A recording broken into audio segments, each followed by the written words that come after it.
mysql workbench. So the process is very simple. All you need to do is select your database, go to your database option, and then what you do is you go to reverse engineering.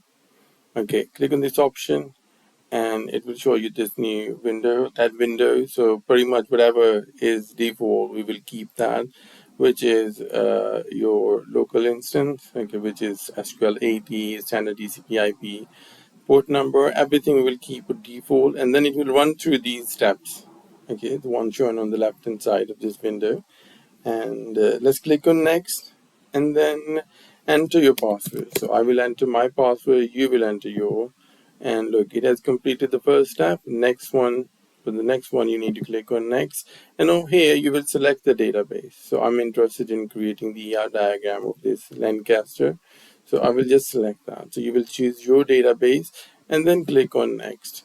And now look what it has done, it has completed another step. So you click on next again, and now here, so you have an option to exclude any table if you want. So if you want to exclude this table, select it, click on this button, and it will be moved to this window. And then you click next and it will be excluded. It will be part of your ER diagram. So I don't want to exclude anything. So what I will do, I will just click on execute.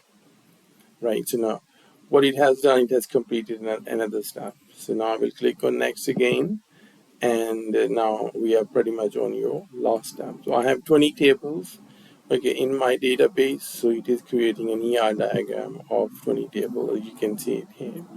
Now if you want to save it, what you can do, you can go to file or menu option, and then here have an option of export. So you can export it as a PNG or any other format, right?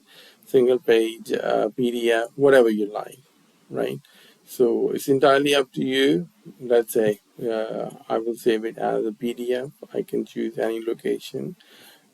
Let's say I can go to my download and I can say here Lancaster ER, okay, and it has created. Similarly, if I want to create a PNG, so I can create that as well.